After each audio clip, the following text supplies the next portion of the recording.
इन दिनों सेनाध्यक्ष जनरल मनोज मुकुंद नरवणे के एक बयान को लेकर काफी चर्चा हो रही है। उन्होंने कहा था कि भारत और चीन की सीमा पर सब कुछ स्थिर है, सामान्य है, लेकिन भविष्य में क्या हो जाएगा, कभी कुछ कहा नहीं जा सकता इस बारे में। तो इसी बात को लेकर के कयास लगाए जा रहे हैं कि क्या चीन और भारत के रिश्ते इस समय बहुत ही कठोर दौर से गुजर रहे हैं, यानी दोनों देशों के बीच जो संबंध है एक पड़ोसी देश होने के नाते, क्या उनमें कड़वाहट सबसे चरम पर पहुंच गई है। और साथ ही साथ इस समय भारतीय वायुसेना ने एक वीडियो जारी किया था जिसमें कुछ विशेष कमांडो, जिन्हें गरुण कमांडो कहा जाता है, उन्हें एलएसी पर लाइन ऑफ एक्चुअल कंट्रोल के पास तैनात किया गया है। तो क्या ये चुनौती देने की तैयारी है और भारत के तरफ से, भारत की तीनों सेनाओं की तरफ से चीन को टक्कर देने की तैयारी चल रही है? वाकई में क्या कुछ पक रहा है? इस पर बात मैं ज्यादा नहीं करूंगा। इस वीडियो में मैं बात करूंगा कि भारत की सीमा आखिर में चीन से लगती कितनी है और भारत के साथ, चीन के साथ जो सीमा लगती है उस पर चुनौतियां कितनी हैं। दरअसल अगर मैं पूरे भारत के मैप की बात करूं तो भारत की पूरी अंतर्राष्ट्रीय सीमा जो है, यानी बॉर्डर लाइन जो भारत का है, वो 15,100 किलोमीटर है। और इसमें क्या आप जानते हैं कि भारत के साथ कितने देशों की सीमाएं लगती हैं? शायद हम अगर गिनना चाहें तो 2-3 देशों के नाम याद आते हैं, जिसमें पाकिस्तान, चीन, नेपाल और बांग्लादेश। लेकिन भारत के साथ 8 देशों की सीमाएं लगती हैं, जिसमें सबसे नंबर 1 पर आता है बांग्लादेश, जहां पर 4096 किलोमीटर की सीमा लगती है और उससे तकरीबन 4 राज्य जुड़ते हैं, जिसमें पश्चिम बंगाल, उसके बाद असम और मेघालय, फिर इधर त्रिपुरा और मिजोरम। ये 5 राज्य इससे लगते हैं बांग्लादेश से। तो सबसे ऊपर है। तो बहुत लंबा सीमा साझा करता है बांग्लादेश और भारत, एक दूसरे से दोनों देश साझा करते हैं। दूसरे नंबर पर आता है चीन। चीन से भारत की जो सीमा लगती है वो 3488 किलोमीटर है। 3488 किलोमीटर की सीमा है, जो पश्चिम में वेस्टर्न हिमालयन रीजन से लेकर अक्साई चिन, जो कि जम्मू कश्मीर और लद्दाख का हिस्सा है और जिसे चीन ने अपने कब्जे में ले रखा है, उस जगह से लेकर के उत्तराखंड और लद्दाख का पूरा हिस्सा, अरुणाचल प्रदेश का हिस्सा पूरा। तीसरे नंबर पर आता है पाकिस्तान, जिससे 3310 किलोमीटर की सीमा लगती है उत्तर से लेकर मध्य में गुजरात तक, मध्य भारत के गुजरात तक।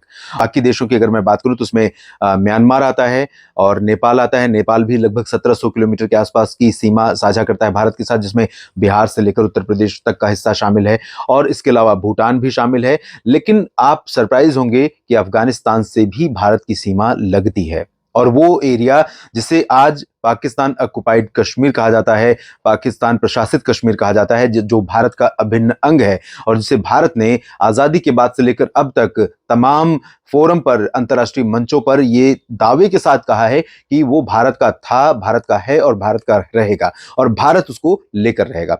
तो भारत से अफगानिस्तान की सीमा लगती कितनी है अगर मैं इसकी बात करूं तो मात्र 106 किलोमीटर। ऊपर का हिस्सा है एकदम चोटी नॉर्थ वेस्टर्न साइड पर, और वो बहुत छोटी सी छोटा सा दायरा है जहां पर भारत और अफगानिस्तान एक दूसरे से अपनी सीमा साझा करते हैं। आप ये अंदाजा लगाइए कि पाकिस्तान ऑक्युपाइड कश्मीर जब भारत का अंग होगा, उस दौरान अफगानिस्तान से डायरेक्ट अगर व्यापार करना होगा तो भारत के लिए कितना आसान हो जाएगा।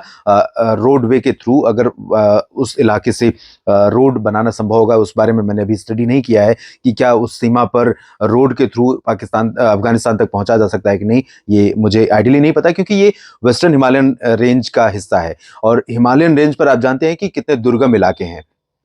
और चीन से जहां तक सीमा लगने की बात है, अगर इस सीमा को ऑब्जर्व करें आप, वेस्टर्न हिमालयन से लेकर के पूरे अरुणाचल तक के क्षेत्र में, तो जो पूरा का पूरा बेल्ट है वो दुर्गम इलाका है, क्योंकि पहाड़ी इलाका है और इसीलिए चुनौतियां बहुत ज्यादा हैं भारत के लिए और इवन चाइना के लिए। चीन भारत से खफा क्यों है? चीन क्यों भारत के साथ भारत को आंखें दिखा रहा है? उसकी वजह पर अगर आप नजर डालें, गौर फरमाएं, अभी तक चीन और भारत की सीमा पर शांति क्यों थी? क्यों नहीं शोर मचाया जा रहा था? क्यों नहीं ऐसा लग रहा था कि चीन भारत की सीमा पर या भारत के भागों पर अपना कब्जा जमाना चाह रहा है? दरअसल अगर लद्दाख की बात करें तो लद्दाख वाला जो रीजन है, वहां पर लगभग 7 पॉइंट ऐसे थे जो डिस्प्यूटेड थे, जिन पर विवाद था। तो सेना की तरफ से जो बयान जारी किया गया है, भारत सरकार की तरफ से जो बयान जारी किया गया है, उसके अनुसार इवन जब प्रेस कॉन्फ्रेंस हुई साल 2023 की पहली प्रेस कॉन्फ्रेंस सेनाध्यक्ष की, जनरल मनोज मुकुंद नरवणे की, तो उन्होंने उसमें कहा कि भारत और चीन के बीच जो सीमा विवाद है लद्दाख रीजन में जो 7 पॉइंट थे उनमें से 5 को सुलझा लिया गया है, लेकिन विपक्ष अभी इस पर सवाल उठाता है। अब विपक्ष ये कहता है कि ऐसे संवेदनशील मुद्दों को जनता के सामने लाया जाना चाहिए और ये बताए सरकार कि क्या वो सच बोल रही है या झूठ बोल रही है।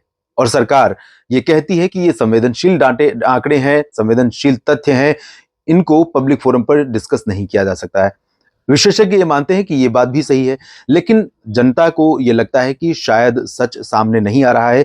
शायद हालात उस तरह से लद्दाख में और अरुणाचल प्रदेश के तवांग में जो हाल ही में धक्का मुक्की हुई थी, मारपीट हुई थी भारतीय सेना और पाकिस्तान पीपल्स लिबरेशन आर्मी के बीच में, पीएलए के बीच में, उसे लेकर के लोगों में संदेह है कि वास्तव में जो भारत सरकार कहती है वो सच्चाई है या जो विपक्ष आरोप लगाता है सच वो है। तो एक ये मुद्दा है। इसके अलावा दूसरी बात मैं ये कहना चाहूंगा कि चीन और भारत सीमा पर जो विवाद है उसकी जड़ क्या है। उसकी जड़ दरअसल ये है कि भारत लगातार पाकिस्तान ऑक्युपाइड कश्मीर यानी पाक अधिकृत कश्मीर में अपने जो दावे कर रहा है और ये बता रहा है कि वो भारत का है, पाकिस्तान उसे खाली करे और छोड़ दे, इसी में उसकी भलाई है। और चीन को कहीं ना कहीं ये अंदेशा है कि आने वाले समय में भारत पाकिस्तान ऑक्युपाइड कश्मीर, जो कि भारत का ही हिस्सा है, उसे लेने के लिए पुरजोर कोशिशें करेगा। अब इसमें चीन के लिए पेंच क्या फंसता है कि चीन और पाकिस्तान आर्थिक कॉरिडोर, इकोनॉमिक कॉरिडोर जो बनाया गया, वो उसी हिस्से की तरफ से होकर गुजरता है और वहां पर चीन अपनी दखल रखना चाहता है। चीन अगर पाकिस्तान के रास्ते अगर अरब सागर में पहुंचना चाहता है तो वो वही ऊपर का रास्ता है, और अगर वो रास्ता चीन के लिए बंद होता है तो चीन के लिए बहुत बड़ा नुकसान है। चीन की बहुत बड़ी परियोजना, चीन का बहुत बड़ा पैसा उस परियोजना में लगा है। और इसीलिए आपने कई बार खबरें सुनी होंगी कि जब आप बंदरगाह की तरफ आते हैं, अरबियन सी की तरफ, उससे पहले पड़ता है बलूचिस्तान का रेंज। बलूचिस्तान के क्षेत्र में चीन की सेना को, चीन के इंजीनियर्स को, चीन की पूरी जो मशीनरी है उसको बहुत चैलेंजेस फेस करने पड़ते हैं, क्योंकि बलूचिस्तान लिबरेशन आर्मी जो कि विद्रोही गुट माना जाता है पाकिस्तान में, और वो उसके तर्क हैं कि यहाँ पर चीन अपने फायदे के लिए यहाँ पर ये जो इंफ्रास्ट्रक्चर तैयार कर रहा है अपने फायदे के लिए कर रहा है, और इसका बेनिफिट वहाँ के स्थानीय लोगों को नहीं मिलेगा। तो ये एक चैलेंज चीन के लिए है। अदरवाइज चीन का वो बहुत बड़ा प्रोजेक्ट है और ये चीन समझता है कि अगर पाकिस्तान ऑक्युपाइड कश्मीर को भारत ने ले लिया, भारत ने जो दावे किए हैं या दावे करते रहा है भारत, अगर उसको अपने हिस्से में मिला लिया तो चीन के लिए चुनौती बहुत बढ़ जाएगी। अब ये एक बड़ा इशू है। दूसरा बड़ा इशू है कि इससे पहले तक लद्दाख रीजन हो या फिर उत्तराखंड का हिस्सा हो या फिर अरुणाचल प्रदेश का हिस्सा हो, इन सभी क्षेत्रों में सीमाओं पर भारत की तरफ से जो इंफ्रास्ट्रक्चर थे, फ्रंटियर इंफ्रास्ट्रक्चर, जिसमें हवाई पट्टी की बात करें या सेना की तैनाती की बात करें या फिर रोड की बात करें, तो ये सारी चीजें बहुत ज्यादा सशक्त नहीं थी। भारत उतना सक्षम नहीं था सीमा पर त्वरित कार्रवाई के लिए, इमीडिएटली अपनी फौज को भेजने के लिए और एक्शन लेने के लिए, क्योंकि जरूरी नहीं कि पहाड़ी इलाकों में आप हेलीकॉप्टर और फाइटर जेट से ही लड़ाई जीत पाए, वहां पर आपकी मौजूदगी होना बेहद जरूरी है।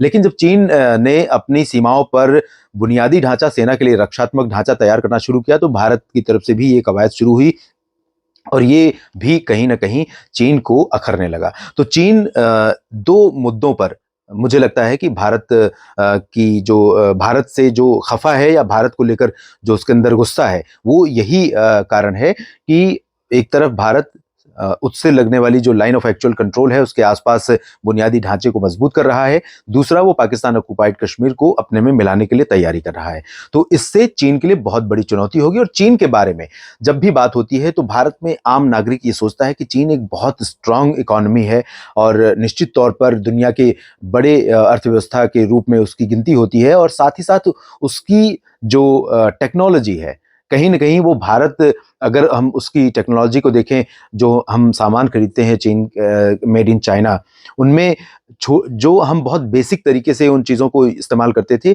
चाइना ने उसमें बहुत इनोवेशन किया। तो वो हमारे लिए एक चैलेंज आता है कि कहीं ऐसा ना हो कि चीन के पास जो इक्विपमेंट है आर्मी के लिए, वायुसेना के लिए और नौसेना के लिए, वो इतने ज़्यादा स्ट्रांग हो कि वो भारत को परास्त कर सके।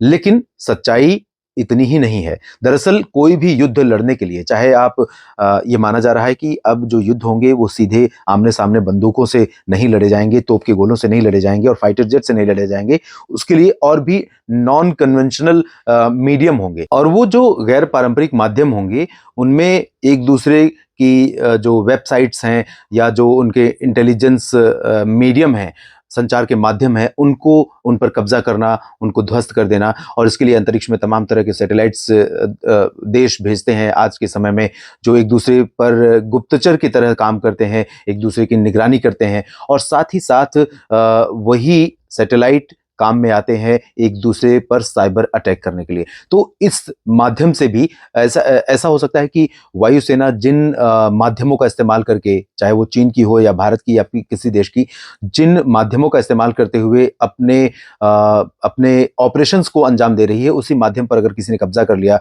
उस पर अटैक कर दिया, तो वो उसका जो पूरा ऑपरेशन है, वो डिसमेंटल हो जाएगा, वो डिस्टर्ब हो जाएगा, डिसरप्ट हो जाएगा पूरी तरह से और इसी तरह से युद्ध जीते जाएँगे और इसी तरह से युद्ध लड़े जाएँगे आने वाले समय में। इसके अलावा ये भी कहा जा रहा है कि जैविक हथियार भी एक माध्यम होंगे, वो सब चीज़ें अलग बात है।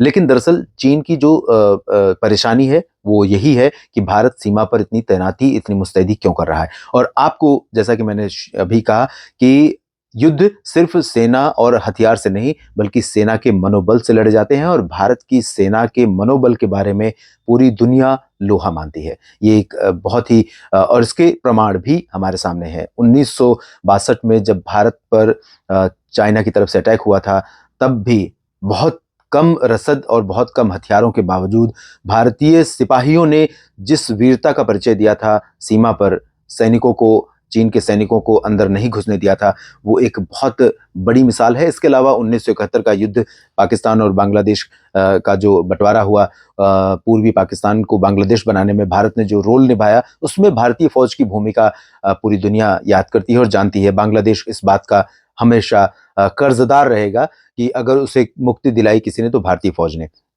तो भारतीय फ़ौज इस तैयारी में है और वायुसेना से लेकर नौसेना और थल सेना तीनों की तैयारियां चल रही हैं। लेकिन चैलेंजेस अभी भारत के लिए बने हुए हैं क्योंकि भारत का जो उत्तर का सीमावर्ती क्षेत्र है, लाइन ऑफ एक्चुअल कंट्रोल है, जिसका जिक्र मैंने किया कि लद्दाख से लेकर के उत्तराखंड और उसके बाद अरुणाचल प्रदेश और सिक्किम, ये जो पूरा रीजन है, इन सभी जगहों पर बहुत दुर्गम इलाके हैं और इस पूरे एरिया में 3,400 किलोमीटर लंबे क्षेत्र पर सड़कें बनाना और उसको मेंटेन रखना, हर मौसम में उसको ऑपरेशन के योग्य बनाए रखना और वहां पर अपनी प्रेजेंस बनाए रखना, ये अपने आप में भारत के लिए बहुत बड़ा चैलेंज है और इसके लिए बहुत बड़े रिसोर्स, बहुत बड़े पैसों के खर्च करने की आवश्यकता होगी। लेकिन भारत, मुझे लगता है कि अब उसे ये समझ में आ गया है कि इस चीज़ पर खर्च करना बेहद ज़रूरी है और इस बात से मैं अपनी बात को ख़त्म करूँगा इस वीडियो में कि अटल बिहारी वाजपेयी जब प्राइम मिनिस्टर थे, तब उनसे एक इंटरव्यू में पूछा गया कि आपके बारे में कहा जाता है कि आप एक ऐसे प्राइम मिनिस्टर हैं जो काफ़ी कोमल दिल के हैं, जो कठोर फैसले नहीं ले पाता है। तो उन्होंने बहुत ही अच्छे से मुस्कुराते हुए, क्योंकि उनका स्वभाव ऐसा था कि बहुत ही तीखे सवालों का जवाब भी वो बहुत ही मुस्कुराते हुए दिया करते थे और भारत की राजनीति में उन्हें एक महान राजनेता के तौर पर याद किया जाता है और हर पार्टी, हर विचारधारा के लोग उनका सम्मान करते हैं, करते थे। उन्होंने कहा था कि भारत की अर्थव्यवस्था उस समय बहुत अच्छी नहीं थी जब मैं प्राइम मिनिस्टर था और ये जानते हुए कि अगर भारत ने परमाणु परीक्षण किया तो दुनिया भर से, खासतौर पर पश्चिमी देशों से, उस पर कड़े आर्थिक प्रतिबंध लगा दिए जाएंगे। लेकिन भारत ने वो कठोर फैसला लिया और भारत ने लिया क्योंकि भारत का प्राइम मिनिस्टर कठोर था, क्योंकि मैंने फैसला लिया। क्या वो फैसला कठोर नहीं था? ये जानते हुए भी कि भारत पर आर्थिक प्रतिबंध लगा दिए जाएंगे, इसके बाद भी पोखरण परमाणु परीक्षण का फैसला मैंने लिया और उस फैसले के बाद भारत के ऊपर किस तरह के दबाव आए, ये सारी दुनिया जानती है और आप भी जानते हैं। तो उन्होंने एक बात कही थी कि क्यों ये पोखरण परमाणु परीक्षण किया? क्योंकि देश की सुरक्षा का सवाल था। देश की सुरक्षा के लिए ये फैसला लिया गया। देश की सुरक्षा पहले है, उसके बाद विश्व के देशों से आर्थिक संबंध और आर्थिक रिश्ते हैं। तो कहीं न कहीं भारत ने उत्तर की सीमाओं पर अपनी मौजूदगी, अपनी उपस्थिति और अपनी तैयारी कर ली है और अपनी तैयारी कर रहा है। फिलहाल इस वीडियो में हम आपसे लेंगे विदा। मैं आपसे लूंगा विदा, लेकिन बने रहिएगा आप मेरे साथ। और आपकी क्या प्रतिक्रिया है, क्या सोचते हैं आप चीन और भारत के साथ संबंधों को लेकर?